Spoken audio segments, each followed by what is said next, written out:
মসজিদে হবে একদিন তোমারি নাম মসজিদে হবে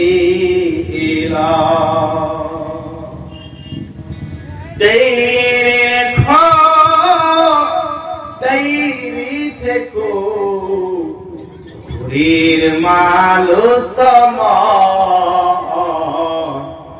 একদিন তোমারি নাম মসজিদে হবে একদিন তোমারি নাম মসজিদে হবে একদিন তুমি কেঁদেছো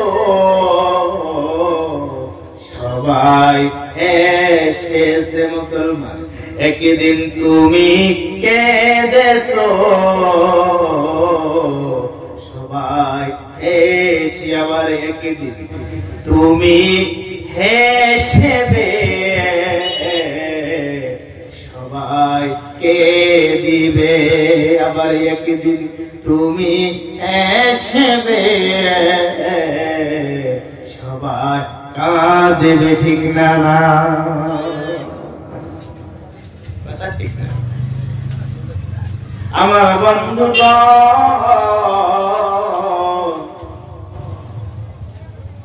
এই দুনিয়ার মিশা মাইয়া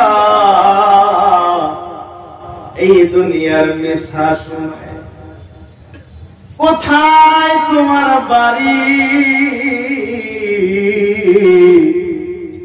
কোথায় তোমার ঘর কোথায় তুমি ছিলা গো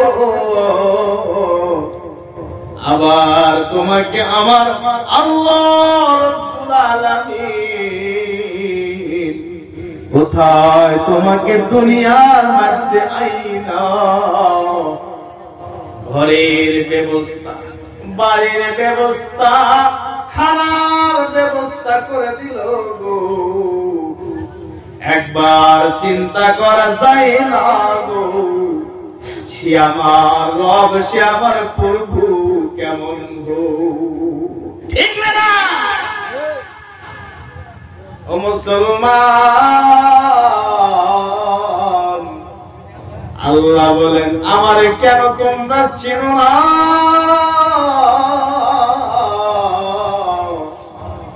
যেদিন তুমি এই দুনিয়ার মধ্যে আসো নাই এই দুনিয়ার আসার কোন অস্তিত্ব তোমার ছিল না তোমার বাসা কোথায় ছিল তুমি কোথায় ছিলা গো আমার আল্লাহ তাআলা বলেন এই দুনিয়ার মধ্যে আসার আগে তুমি কোথায় ছিলা তাফসীরের মধ্যে উল্লেখ আছে আপনি দুনিয়াতে আসার আগে এই দুনিয়াতে আসার আগে আপনি ছিলেন মৃত্যু আপনি ছিলেন মৃত্যু আল্লাহ তাআলা বলেন কেন বান্দা কাইফা তাকফুরু ও বান্দা কেন রে আমাকে ইনকার কর তুমি কি জানো না পৃথিবীর জমিনের মধ্যে তোমার মা তোমার যত ভালোবাসে আমি আল্লাহ ওই মায়ের ছায়া ছাত্র করে আমি আল্লাহ তোমারে ভালোবাসি রে আল্লাহ বলেন কেন বান্দা তুমি আমাকে ইনকার করো আমি আল্লাহ তাআলা তোমাকে তিল তিল করে মায়ের গর্ভে তোমাকে আমি তিল তিল করে মানুষ বানাইছি নাপাক দুর্গন্ধযুক্ত পানি থেকে রক্তে পরিণত করিয়া কুচি কুচি হাত দিছি সুন্দর একটা চেহারা আকৃতি দিছি আবার পা দিছি দিয়ে আমি মায়ের পেটের মধ্যে আমি আল্লাহ ফি করারিন মাকিন আমি আল্লাহ অতি সুন্দর করে সুরক্ষিত করে একটা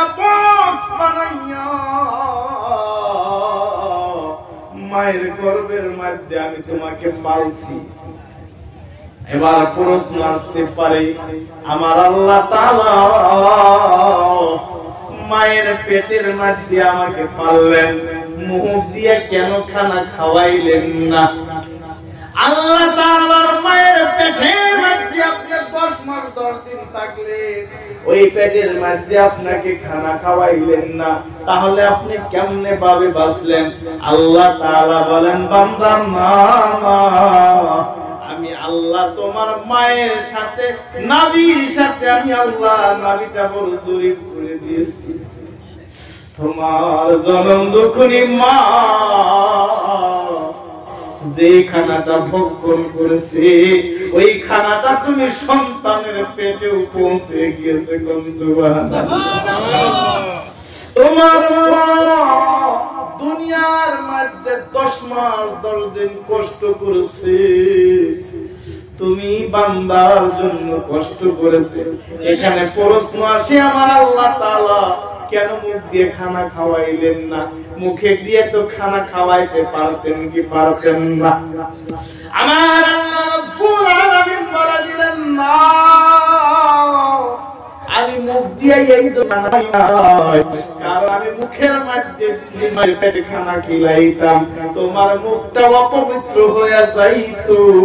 আমি আল্লাহ চাই না আমার বান্দার মুখটাকে অপবিত্র হয়ে যাবে, কারণ অপবিত্র মুখের দ্বারা দুনিয়ার মধ্যে আসিয়া আমি রব্বুল আলামিন সুবহানাল্লাহ, আমি রব্বুল আলামিন পবিত্র নামটাকে তোমরা দুনিয়ার মধ্যে আসিয়া পবিত্র মুখ খানা দিয়াছো, আমি আল্লাহর জিকিরের মধ্যে লিখতে থাকবা। সেই জন্য আমি আল্লাহ তোমার মুখটাকে পবিত্র আমি অপবিত্র করি নাই। আমি আল্লাহ তাআলা ওই দুনিয়ার জগতে, ওই জগৎ থেকে দুনিয়ার মধ্যে তোমাকে পাঠাইছি, আমি তোমার মুখটাকে পবিত্র করে দুনিয়ার মধ্যে পাঠাইছি। একবার জোরে বলা যাবে নি ভাই সুবহানাল্লাহ? আল্লাহ তাআলা বলেন, সুম্মা ইউহয়িকুম, আগে বললেন সুম্মা ইউমীতুকুম, পরে বললেন সুম্মা ইউহয়িকুম। আমি আল্লাহ তাআলা মৃত্যু থেকে আমি পুনরায় তোমাকে দুনিয়ার মধ্যে পাঠাইছি। আল্লাহ বলেন, আবার আমি তো আল্লাহ তোমাকে আবার জীবিত থেকে আমি পৃথিবীর জমিন থেকে তোমাকে বিদায় করে দিব। কথা বলেন ভাই, ঠিক না? না, সেই জন্য মহান রব্বুল আলামিন বলেন, এ দুনিয়ার মানুষ, তুমি একটা পরিপূর্ণ ঈমানদার হয়ে যাও। মহান রব্বুল আলামিন ঘোষণা করে দিলেন, কদ আফলাহাল মুমিনুন। বলেন আল্লাহু আকবার। তুমি পরিপূর্ণ ঈমানদার হয়ে গেছো, সাকসেস হয়ে গেছো, কামিয়াব হয়ে গেছো, সাফল্য হয়ে গেছো। বলে কোন সময়? বলে তুমি যখন মহান রব্বুল আলামিনের উপরে তুমি বিশ্বাস করেছো, ঈমান। এবার আপনি বলবেন, হুজুর ঈমানের কত অংশ দুনিয়ার মধ্যে আছে? বাইরা রে, আল্লাহ রাব্বুল আলামিনের হাবিব বলে দিলেন, আমানতু বিল্লাহি ওয়া মালাইকাতিহি ওয়া কুতুবিহি ওয়া রাসূলিহি ওয়াল ইয়াউমিল আখির ওয়াল কদরি খায়রিহি ওয়া শাররিহি মিনাল্লাহি তাআলা ওয়াল বা'সি বা'দাল মাউত। প্রথম বলতে হবে আমানতু বিল্লাহ, আমি আল্লাহর উপরে বিশ্বাস করেছি, আল্লাহর উপরে আমি ঈমান আনছি। 2 নম্বর হলো মালায়েকাতে, আল্লাহ পাঠানো ফেরেশতার উপরে আমি ঈমান আনছি। না দেখিয়া না সুন্দর করিয়া ঈমান কেমনে আনা হয়? আমি তোমাকে দেখি নাই, কোন প্রশ্ন আমি করি নাই। ঈমান কাকে বলে? কোন সন্দেহ নাই, কোন প্রশ্ন নাই। তোমার কথা শুনিয়া আমি হৃদয়ের মধ্যে জায়গা দিয়ে দিয়েছি। বলেন আল্লাহ বলেন না লা, আর মানেন নাই কোন মাবুদ ইল্লাল্লাহ। বিনা সন্দেহ বিনা শর্তে আমি মুখ দিয়া বলে দিলাম আল্লাহ ব্যতীত কোন মাবুদ নাই। বলে আমি কোন প্রশ্ন করলাম না, আমি বিনা প্রশ্নের মধ্যে আমি বললাম না কোন মাবুদ নাই। কোনে কোথায় কোন জায়গার মধ্যে বলে দিলের মধ্যে হাত লাগায় বলেন এই দিলের মধ্যে নাই নাই নাই। বলে কি নাই? বলে আল্লাহ ব্যতীত ইল্লাল্লাহ। এই দিলের মধ্যে আল্লাহ ব্যতীত কারো জায়গা নাই। যারে আমি জায়গা দিছি তিনি হলেন ইল্লাল্লাহ, আর যারে আমি জায়গা দিছি মুহাম্মাদুর রাসূলুল্লাহ সাল্লাল্লাহু আলাইহি ওয়াসাল্লাম। একবার চিল্লায়া বলা যাবে নি ভাই সুবহানাল্লাহ। দ্বারা বোঝা গেল এই অন্তরের মধ্যে বিনা শর্তে বিনা কথা এই মুখের মধ্যে বলে কর্মের মধ্যে বলতে হবে ভাই গো, এই দিলের মধ্যে আল্লাহ ব্যতীত কোনো জায়গা নাই। বাবারে বন্ধুরা, আজ যদি হাসার বয়ান করি আপনারা হাসবেন, কিন্তু আল্লাহ বলেন না না না ফালইয়াযহাকু কালিলা ওয়ালিয়াবকু কাসীরা। এই দুনিয়ার মানুষ, আমি আল্লাহকে পাওয়ার জন্য দুনিয়াতে বেশি বেশি করে কান্দো।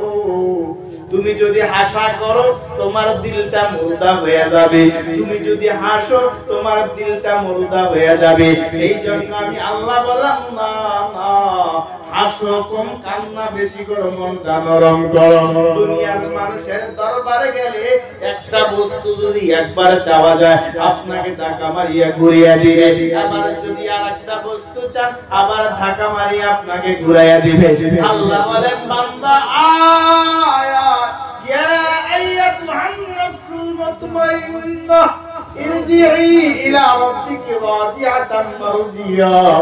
আমার আল্লাহ ডাকে বলে আর ও যুবক কারে আয়, আল্লাহ ডাকে আয়। বলে তুমি মদ খাইছো, তুমি সুদ খাইছো, তুমি ঘুষ খাইছো, তুমি জিনা করেছো, তুমি অন্যায় করেছো, তুমি মারপিট করেছো, তুমি অন্যায় করেছো, মানুষের কপালে দুঃখ দিয়েছো, নিজে হারামের কামাই করে খাইছো। আমার আল্লাহ তথাপি ডাকে বলে বান্দা আয় ইয়া আইয়াতুহান নাফসুল মুতমাইন্না, আমি আল্লাহর দিকে আসো। আল্লাহ তাআলা ডাকেন বান্দা, বলে আসার পরে কি করতে হবে? আমার আল্লাহ তাআলা ডাক দিয়া বলেন ইরজিই, আমি আল্লাহর দিকে ঘুরে আসো। তোমরা কোথায় চলে গিয়েছিলে? আমার দিকে ঘুরে আসো রে।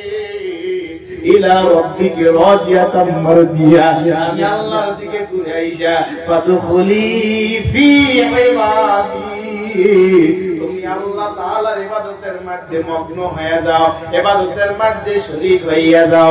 ইবাদতের মধ্যে শরীক হয়ে গেলে প্রশ্ন আছে কি হয়ে যাবে? আল্লাহ বলেন ইবাদতের মধ্যে শরীক হয়